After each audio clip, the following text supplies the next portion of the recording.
오늘 말씀은 예레미야 1장 4절부터 8절 말씀 가지고 쓰임 받는 것이라는 제목으로 함께 말씀을 나누고자 합니다.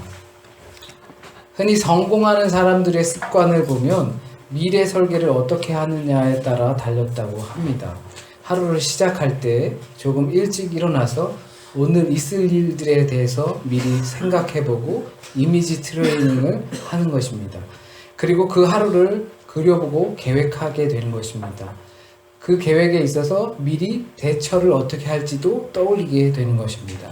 그렇게 하루를 마친 후에 저녁 때에 만족할 만한 하루를 보냈는가 아니면 그렇지 못한가를 떠올리면서 왜 그렇지 못했는지를 떠올리고 다음날 또 그런 일들이 발생했을 때는 어떻게 대처해야 할까를 생각하게 하는 것입니다. 올 한 해의 계획 또는 10년 후에 내가 어떤 모습이 되길 원하는지 또는 그런 식으로 준비를 하게 되는 것입니다.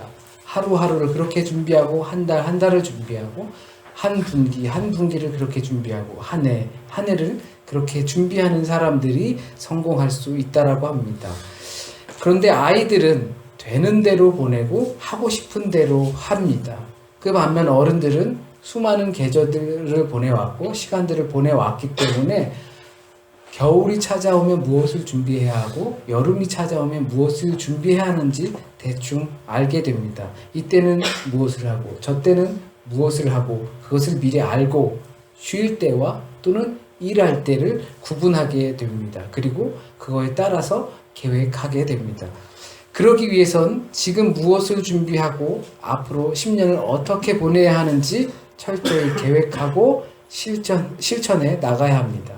물론 아무리 내가 계획을 열심히 잘 해놓는다 하더라도 10년 후에 그 10년 후가 바로 지금 내가 계획했을 때의 그 사회적 환경과 동일하지 않을 겁니다.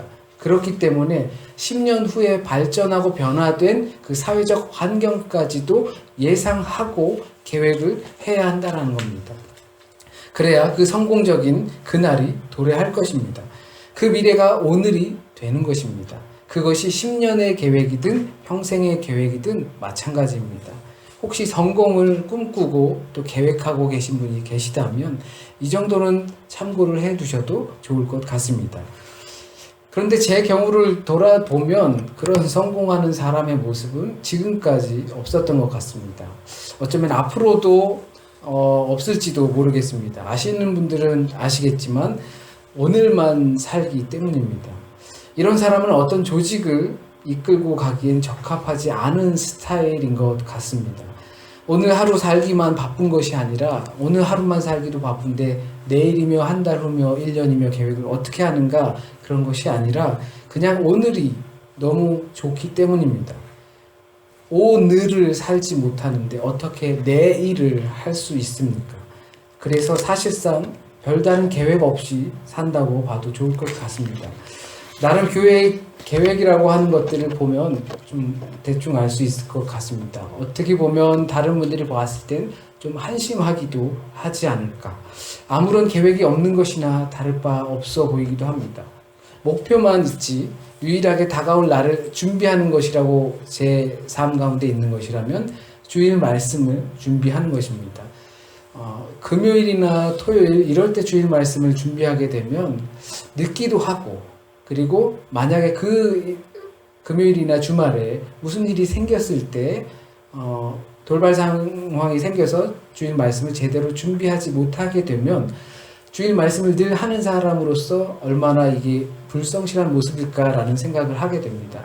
그리고 그 주일 말씀을 전하는 사람에게는 그 주일 말씀의 자리가 굉장히 중요한 자리입니다. 그러니까 급한 것을 처리하기보다 중요한 것을 먼저 처리해야 하는 것이 맞지요. 게다가 주일 말씀을 전하는 저의 입장으로서는 그것이 당연히 먼저 되고 중요한 것이 되기 때문에 그것을 주초에 준비합니다. 그런데도 정말 죄송하게 오늘 말씀은 어제 준비했습니다. 신년성회를 다녀오고 하면서 준비를 제대로 못했습니다. 선배 목사님들 보니까 기차나 이동 가운데 성회 동안에 받으셨던 은혜를 기록하셔서 또 말씀 함께 참석하지 못하신 분들과 함께 나누신다고 하시는데 저는 어린이 예배를 드려가지고 딱히 어떻게 해야 될지도 모르겠고, 그리고 주 초에 월요일에 조금 시간이 있었는데 그때는 주중에 보내드릴 그 호세아 말씀을 정리하고 또 준비하느라 준비를 못했는데 호세아 말씀조차도 또 메시지로 보내드리지 못했습니다. 그래서 오늘 말씀은 계획된 말씀이 아니라 어제 준비된 말씀이라는 것을 또 양해 말씀 또 드립니다. 그런데 이렇게 준비 없이 계획 없이 오늘이 얼마나 감사한지, 늘이라는 건데, 이게 오라는 감탄이 늘 있기를 바라는 것이 바로 오늘을 사는 사람들의 삶입니다. 그런데 얼마 동안은 좀 고민이 있었습니다. 내가 목사로서 주님의 사람이 되는 것을 내가 스스로 원했고, 그래서 더 주님의 신실한 사람이 되기 위해서 공부하려고 했고, 공부했고, 또 여전히 해야 할 것입니다. 그런데 앞으로가 중요하게 됐습니다. 앞으로 어떻게 할 것인지가 중요하게 됐습니다. 기도하는 가운데 늘 들려오던 주님의 음성이 있었는데, 너 이제 어떻게 할 거니? 그런 음성이 제게 많이 들려왔었습니다. 마음의 소리가. 상황들도 그렇게 했습니다. 너 이제 무언가를 결정할 때가 된 것 같지 않니? 결국엔 궁지에 몰려서 결정을 하게 되면서 생각을 한번 해보게 되었습니다. 하나님께서 나를 이곳에서 목사로 세우시고 살게 하고자 하신다면 과연 수많은 목사 그리고 수많은 교회가 있는데 나를 어떻게 쓰시길 원하시는가 생각해 보게 됐습니다. 과연 나를 통하여서 어떤 일을 하길 원하시는가, 이것을 생각해 보게 되었습니다. 우리 모두는 각자 인생 가운데 꿈도 있고 때로는 하고 싶은 것도 있습니다. 때론 누군가가 당신과 같은 꿈을 갖고 이미 성사한 사람들도 있고, 이미 현장에서 당신과 같은 사람의 꿈을 가지고 활동하고 성과를 이룬 사람들이 있는데, 굳이 당신이 꼭 그걸 해야 하는 이유가 뭡니까? 라고 묻는다면 두 종류의 답이 나올 수 있을 것 같습니다. 하나는 그 사람들과 나는 100% 같지 않다라는 것입니다. 아주 미세하지만 적어도 작은 차이가 있다는 것입니다. 그들과 나는 차별되는 무언가가 있다라는 것입니다. 그래서 내가 이걸 하기 원합니다 라고 대답할 수 있을 것이고, 다른 하나는 그냥 내가 좋아서, 그냥 내가 그게 좋아서, 내가 하고 싶어서 그것을 한다고 말할 것입니다. 그렇다면 여러분은 지금 하고 계신 일들을 왜 하십니까? 라고 누군가가 묻는다면 뭐라고 대답하시겠습니까? 나는 다른 무언가가 있다. 아니면 그냥 하고 싶다. 아니면 또 다른 대답이 있을 수도 있을 겁니다. 그러나 그리스도인으로서 하나님께서 나에게 어떤 삶을 요구하시는가, 그러니까 어떤 대답이 되었든 왜 내 안에 이 마음이 심겨졌는가, 이것을 위해 신중하게 기도해야 할 것입니다. 수많은 목사들 속에서 너는 무엇을 하려는가? 그러나 이것은 나만의 차별성이 무엇이냐? 저 다른 목사와 저 다른 교회와 우리 교회와 내가 다른 차별성이 무엇이냐라는 질문이 아닙니다. 이것은 우리 교회가 어디서 은혜를 받았는가? 내가 왜 목사로 살고 싶어졌는가? 우리 교회가 왜 여기에서 교회의 역할을 해야 하는가? 왜 그렇게 마음을 고쳐 먹었는가? 다른 무언가로 도전적인 삶을 살면서 충분히 주의 사람으로 살 수 있는 것 아닌가? 그래서 이 길을 벗어나고자 했던 내가 왜 다시 이 길로 돌아오길 원했는가? 그 근원점이 무엇이고 어디인가? 그 계기가 무엇인지를 생각해 보게 되었습니다. 하나님께서 나를 이곳에서 목회하게 하실 때, 그리고 그것을 결정하게 하실 때 내게 주신 분명한 은혜가 있다라는 겁니다. 다른 누군가와 동일한 은혜를 받을 수도 있지만 나의 상황 가운데서 우리에게 끼친 그 은혜가 분명히 있다는 겁니다. 내가 너에게 선물을 왜 주었겠니? 내가 너에게 은혜를 왜 베풀었겠니? 이렇게 마음속에서 떠오르게 됩니다. 내가 받은 은혜와 선물을 나눠야 했기 때문입니다. 그래서 처음으로 제 삶과 목회에 있어서 향후 몇 년이라는 것을 떠올려 보게 되었습니다. 그리고 구체적이지 못하지만 계획을 하게 되었습니다. 이러한 일로 제가 여러분에게 올해 들어서 말씀을 많이 드리는 내용이 바로 희년입니다. 저는 이것이 누구나 지켜야 할 하나님의 규범이지만 저를 통해서 그 은혜를 경험한 저를 통해서 이 말을 하라고 하나님께서 하신 것이다. 그리고 그러기 위해서 너를 이곳에서 목회하게 하려나 하는 것이다 라고 마음속에 떠올리게 되었습니다. 내가 받은 은혜 그리고 결심하게 된 계기를 생각해 보면 그 일이 너를 쓰기 원한다고 생각이 되었습니다. 이것이 내 신앙이 되는 겁니다. 그러나 내가 받은 은혜가 모든 사람에게 동일하게 받아들여진다라고 생각할 수는 없습니다. 내가 받은 은혜를 모두가 동일하게 생각하고 동의해야 한다라고 생각할 수 없습니다. 그래서 걱정을 하는 겁니다. 내 신앙의 색깔이, 내 신앙의 방향이 이 공동체의 신앙과 같을 수 있을까? 우리 공동체를 방문하고 또 예배하기 위해 오신 분들 또는 스쳐가시는 분들이 어떤 마음을 품고 가실까? 어떻게 보면 목사의 신앙이 그 신앙 공동체의 색을 좌우한다고 할 수도 있는데 과연 소위 말하는 대중적인 그런 신앙을 내가 가지고 있을까 염려하지 않을 수 없습니다. 많은 분들이 많진 않지만 때론 가끔 저희 교회를 방문하시고 예배하시면서 아무 말 없이 돌아가시는 분들도 계시죠. 우리 지난주에 오셨는데 또 이렇게 와주셔서 감사한데 내심 생각을 이번 주에 안 오시면 어떻게 하나라는 생각도 했습니다. 왜냐하면 제가 지난주에 찬양을 하면서 너무 성의 없이 찬양이 된 것 같아서 이게 무슨 왜 이런 교회가 다 있나 예배를 이렇게 성의 없이 드리나 라고 혹시라도 생각할까봐 저는 그런 마음이 혹시 그 무거운 마음이 있었습니다. 그러니까 나의 신앙이 이 공동체의 신앙을 좌우하는데 혹시라도 이 신앙이 대중적인 신앙이 될 수 있을까 라는 고민이 그리고 염려가 있는 겁니다. 예레미야는 하나님께서 너를 내가 태초부터 뱃속에서부터 쓰려고 했다. 이 일을 위해서 내가 너를 준비했는데 네가 가서 해라 라고 하니까 슬프다고 말합니다. 내가 너를 이렇게 쓰려고 한다 라고 하나님의 음성을 들은 예레미야는 슬프다 라고 말합니다.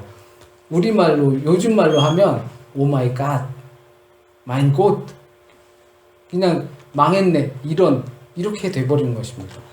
예레미야는 하나님께 쓰임 받는 것에 대해 오 마이 갓 한 겁니다. 예레미야는 슬프다고 말했지만 우리는 이렇게 대답합니다. 이것은 나를 향한 하나님의 계획이 아닐 거야. 잘못 들었을 거야. 외면합니다. 세상에서 쓰임 받는다는 것은 쓸모가 없어지면 버림받는다는 뜻과 같습니다. 그래서 계속 쓸모 있어 보이려고 노력하고 개발하고 나는 여전히 쓸모 있어라는 것을 보여주려고 합니다. 그러나 창조주 하나님을 믿는다는 것은 우리 모두가 쓸모 있다라는 것을 말합니다. 그렇기 때문에 하나님께서 우리를 창조하셨다는 겁니다. 그런데 우리는 쓸모 있어서 쓰려고 하시면 쓰임받지 않으려고 변명을 늘어놓습니다. 저는 능력이 없어서 말도 잘 못하고 누군가를 설득도 잘 못합니다. 그러니까 다시 한번 생각해 보시죠. 이 일을 위해서 계획하고 준비하고 만들어 놓았는데 그러한 피조물이 저는 거기에 적합하지 않은 것 같습니다. 다시 한번 생각해 보시죠. 예레미야가 겸손해서 이런 말을 했을까요? 만일 우리가 직장 상사나 교수님이나 이런 분들에게 이 일 한번 네가 해볼래? 했을 때 내가 배워본 적도 없고 경험해본 적도 없지만 제가 한번 해보겠습니다. 잘 해봐가지고 좋은 성과를 내보겠습니다. 노력하고 또 안 해본 거니까 막 배우고 해서 드러내 보일 것입니다. 왜냐하면 승진과 관련이 되어 있고 또는 학업의 성적과 관련이 되어 있으니까 그렇게 할 것입니다. 그런데 하나님께서 내가 너를 이 일을 위해서 창조했는데 저는 그 능력이 부족합니다. 쓰임받고 싶지 않습니다. 라고 갑자기 겸손해집니다. 사회에서 내가 해보겠다고 한 번도 해본 적 없지만 그래도 해보겠다고 하던 사람이 하나님의 쓰임 앞에선 능력이 부족해서 라고 여러 가지 핑계들을 나열하게 됩니다. 하나님은 그런 예레미야에게 두려워하지 말라고 하십니다. 두려우니까 핑계를 대는 것이죠. 두려우니까 피하는 것이고 두려우니까 용기가 나지 않는 것입니다. 도대체 뭐가 예레미야를 두렵게 하는 걸까요? 도대체 뭐가 우리를 두렵게 하는 걸까요? 뭐가 두렵기에 이것은 나를 향한 하나님의 계획이 아닐 거야 라고 생각할까요? 뭐가 두렵기에 하나님의 선택을 피하는 걸까요? 죽음 때문일까요? 아닙니다. 고통 때문입니다. 두려움은 곧 고통입니다. 고통을 경험해 보았기 때문에 비슷한 상황이 발생하면 고통을 받을까봐 두려움을 느끼게 되는 겁니다. 그 고통을 대부분은 사람들의 관계에서 느끼게 됩니다. 하나님의 쓰심으로 인해 내 계획이 엉망이 되고 실패를 하고 그래서 사람들을 의식하게 되고 나를 가두게 되고 그래서 결국 절망하게 됩니다. 따지고 보면 이런 두려움은 창피해서 못 살겠네라는 말에서 나옵니다. 내가 계획한 것이 가이드 지난 성회 때 관광 그러니까 투어를 하면서 어느 가이드 분이 자기는 원래 음악을 하시는 분이라고 바순이라는 악기를 연주하는데 오스트리아에서 연주하고 남편은 그 가이게를 만드는 공부를 독일에서 하시고 그래서 독일에서도 했다고 합니다. 그러면서 오스트리아에 와서는 그러니까 가이드 역할을 사업차 하시는데 이제 남들은 이제 볼 때 실패했다. 음악 공부하러 가더니 왜 가이드를 하나 이렇게 생각할 수 있지만 본인이 생각할 땐 그 성공한 사업가다라고 자기를 표현하며 이야기한다고 합니다. 그런데 알게 모르게 우리는 이런 남의 시선과 이런 것들에 많이 그러니까 영향을 받게 됩니다. 이런 것들 때문에 창피하고 그래서 숨게 되고 나를 절망 가운데 가두게 됩니다. 우리가 정말 두려워해야 할 것은 이러한 것들, 다른 사람의 시선, 하나님의 계획을 따라간답시고 삶을 실패했네라는 그러한 시선과 음성들이 아니라 오늘 하루 하나님의 말씀을 들으려고 노력하지 못하고 묵상하며 떠올리려고 또 노력하지 못하고 찬양하지 못한다는 사실을 두려워해야 합니다. 이러한 두려움 때문에 우리 존재의 이유를 망각하면서 산다는 사실을 두려워해야 합니다. 오늘 하루도 쓰임받지 못한다면 그것은 정말 두려워해야 할 사실입니다. 우리가 복을 받고 은혜를 누리며 사는 것은 하나님의 말씀에 귀 기울이고 아멘으로 응답하며 살아갈 것을 계획하고 꾸려 나가는 겁니다. 그 과정에 하나님의 복과 은혜가 있습니다. 그 명령을 받아서 행하는 사람만이 받고 누리게 되는 복과 은혜가 있습니다. 없는 시간 쪼개서 없는 능력 키워보려고 노력하고 준비하고 계획하는 가운데 그 사람만이 받는 복과 은혜가 있습니다. 하나님 말씀에 순종하며 따라갈 때에 받는 복과 누리는 은혜가 있습니다. 우리는 인생이라는 세월의 강을 건너다 보면 우리를 부르시는 하나님의 음성을 듣기도 하고 체험을 하기도 합니다. 하나님이 나를 불러주심으로 내가 드디어 그분께 가치 있는 존재가 되는 순간을 경험하게 됩니다. 그것이 쓰임 받는 것입니다. 그렇게 우리에게 맡겨진 하나님의 일이 작든 크든 우리는 염려가 앞설 수밖에 없습니다. 내 체질에 맞지 않아서 그럴 수도 있습니다.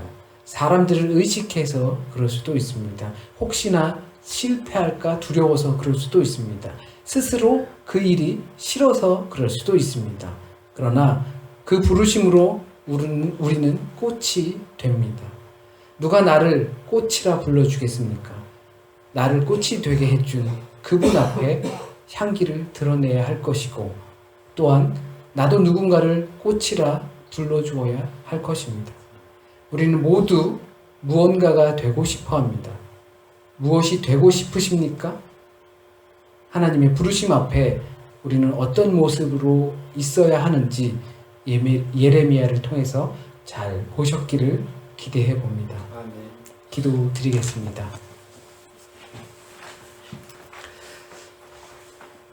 우리는 직접 하나님의 말씀을 들을 수 없습니다. 이제는 더 이상 하나님의 음성이 들리지도 않습니다. 그러나 우리의 심경을 모두 곤두세워서 나의 상황을 보게 하시고 나와 대화 나누는 사람들과의 그 대화를 보게 하시고 때론 나에게 싫다 하는 그 사람들의 말을 귀 기울여 듣게 하여 주십시오. 그 가운데 그 상황 가운데 그 말과 대화 가운데 주께서 나로 하여금 깨닫게 하실 줄 믿습니다. 그것들 가운데 우리는 분명히 어느 모양이든 하나님의 일로 하나님의 사람으로 쓰임받길 원합니다. 지금은 고백합니다. 진정 하나님의 사람으로 쓰임받길 원합니다.